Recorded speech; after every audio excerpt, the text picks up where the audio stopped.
పోనీయకుండా ఆపేసి 17వ తేదీకి వాయిదా వేయించారు. మంత్రి వివేక్ గారు దగ్గరుండి ఆయన తాబేదారు, ఆయన తొత్తుగా మారిన ఈ మంచిర్యాల కలెక్టర్ కుమార్ దీపక్ అనేటోడు, ఇక్కడ స్పెషల్ ఆఫీసర్గా ఈ మున్సిపాలిటీకి ఉన్నటువంటి మందమరి ఎంఆర్ఓ ఆయన ఇంకో తొత్తు ఈ మంత్రికి, వాళ్ళు కలిసి చేసినటువంటి కుట్ర 17వ తేదీకి వాయిదా పడ్డది. 17వ తేదీకి వాయిదా పడ్డ తర్వాత నిన్న ఉదయం పోలీసు వాళ్ళు మాతో మాట్లాడి మీరు ఎన్ని వెహికల్స్లు వస్తారు ఏమొస్తారంటే మీరే చెప్పండి అని చెప్పి వాళ్ళని అడిగితే 3 వెహికల్స్కి అవకాశం ఇచ్చారు. 3 వెహికల్స్లో మా కౌన్సిలర్లు కోవలక్ష్మి గారు ఇక్కడికి మాకు పరిశీలకులు వారు వచ్చారు కాబట్టి వారు నేను ఒక వెహికల్ వస్తామంటే వాళ్ళు ఓకే అన్నారు. ఎందుకంటే మాకు మీ మీద నేను నమ్మకం లేదు, అసలు కథ మీరే నడిపిస్తున్నారు పోలీసు వాళ్ళు కాబట్టి ముందు మా వెహికల్ ఉంటుంది, వెనకాల మాకు 3 వెహికల్స్లో మా కౌన్సిలర్లు ఉంటారని చెప్తే సరే అన్న. ఇక్కడ నుంచి నిన్న ఉదయం బయలుదేరి మళ్ళీ సేమ్ కేతన్పల్లి ఆర్ఓబి దగ్గరికి పోతే అక్కడ ఆపేసిరు మమ్మల్ని. ఎందుకు ఆపిరు అంటే మీకు అలో లేదంటారు, మీరే చెప్పారు కదా అంటే లేదు పంపించమంటారు. అట్లీస్ట్ మా కోలక్ష్మి అక్కడైనా పంపించండి అంటే ఆమెను కూడా పంపించమన్నారు. అట్లనే లేట్ చేస్తూ ఉన్నారు, టైం కిల్ చేస్తూ ఉన్నారు. ఇంతట్లో ఏసీపీ ఏమంటాడు, మీ దాంట్లో ఒక సభ్యురాలి మీద ఆమెను కిడ్నాప్ చేశారని మాకు కంప్లైంట్ వచ్చింది, సో మేము ఆపుతున్నాం మిమ్మల్ని అని మేము నిరసన తెలుపుతాయని చెప్తాడు.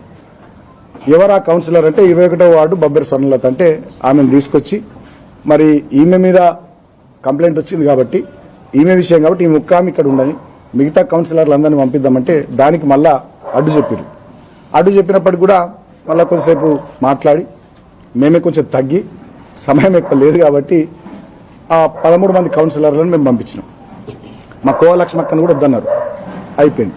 దాని తర్వాత ఎస్హెచ్ఓ ఇక్కడ శ్రీధర్ అని చెప్పి ఎస్ఐ రామకృష్ణపూర్, ఆయన వివేక్ ఇంట్లో పని మనిషి, ఇక రామకృష్ణపూర్ ఎస్ఐ కాదు, వివేక్ ఇంట్లో పని మనిషి లెక్క ఆయన పనిచేస్తూ ఉన్నాడు ఎస్ఐ శ్రీధర్. వివేక్ గన్మెన్ రవి అని ఒక ఆయన ఉంటాడు, ఆయన గతంలో కానిస్టేబుల్ అట, ఆయన దోస్త్ అట, ఆయన తెచ్చుకున్నారు ఇడికి.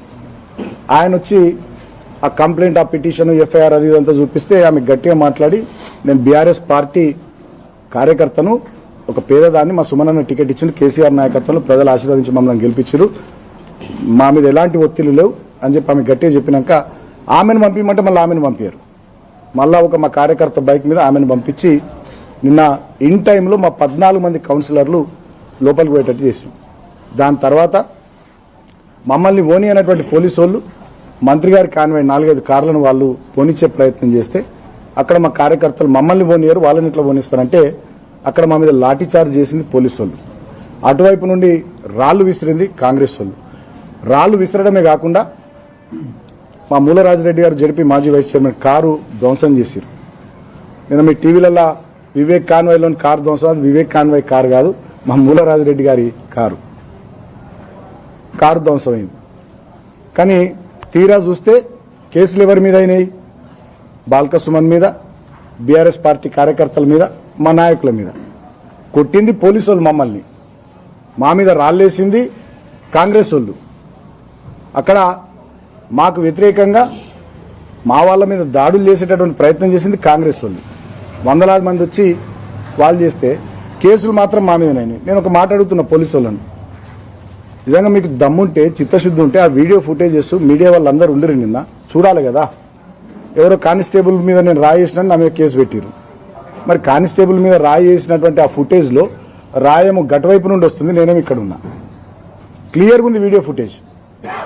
అంటే సిగ్గులేని దద్దమ్మల్లాగా మారినటువంటి కొంతమంది పోలీసులు ఇవాళ ముఖ్యంగా ఈ మంత్రికి ఊడిగం చేస్తూ వివేక్ మా మీద అక్రమంగా కేసులు పెట్టారు. సరే మేము కేసులకు భయపడం, ప్రజలందరికీ తెలుసు బాల్క సుమన్ బయట ఉంటే ఈ కౌన్సిల్ వీళ్ళు గెలుస్తారు, బాల్క సుమన్ ఎట్లనే చేసి జైలుకు పంపించాలి, ఇళ్ళకెళ్ళి ఈ 14 మందిలకెళ్ళి కొంతమందిని గుంజుకునేటటువంటి ప్రయత్నం చేసి, ప్రలోభ పెట్టే ప్రయత్నం చేసి, లేకపోతే బెదిరించి ఎలాగైనా ఈ కౌన్సిల్ చేజిక్కించుకోవాలనేటటువంటి కుట్ర తప్ప ఇంకోటి కాదు.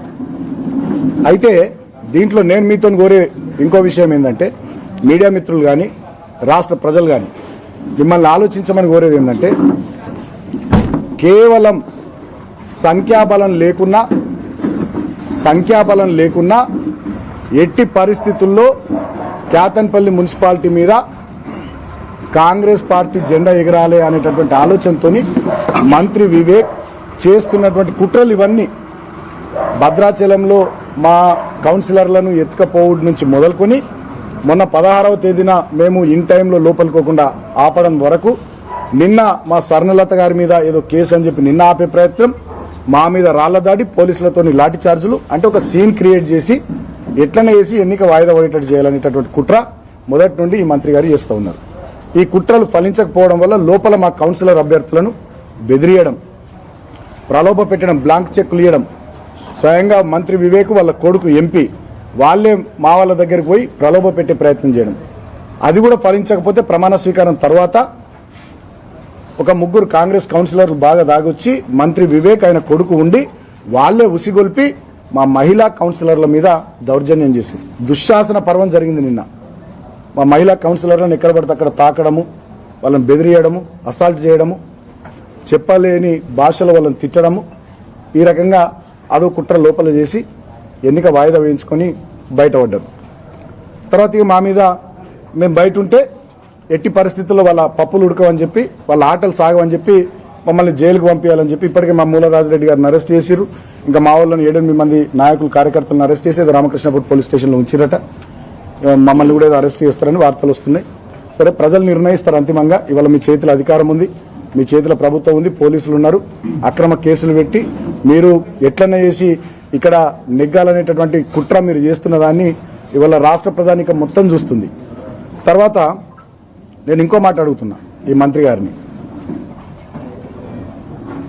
చెన్నూరులో 18 వార్డులకు మీకు 11 వార్డులు కాంగ్రెస్ పార్టీకి అవకాశం ఇచ్చారు ప్రజలు. మేము అక్కడే వేలు పెట్టాలి, డిస్టర్బ్ చేయలేం కదా. నేనే స్టేట్మెంట్ ఇచ్చిన ప్రజా తీర్పును గౌరవిస్తున్నామని. మరి ఇక్కడ క్యాతన్పల్లి మున్సిపాలిటీలో 22 వార్డులకు కానీ 14 వార్డులు మాకు ప్రజలు గెలిపించి మాకు అవకాశం ఇస్తే ఇక్కడి ప్రజా తీర్పును మీరు ఎందుకు తుంగలో దొక్కుతున్నారు?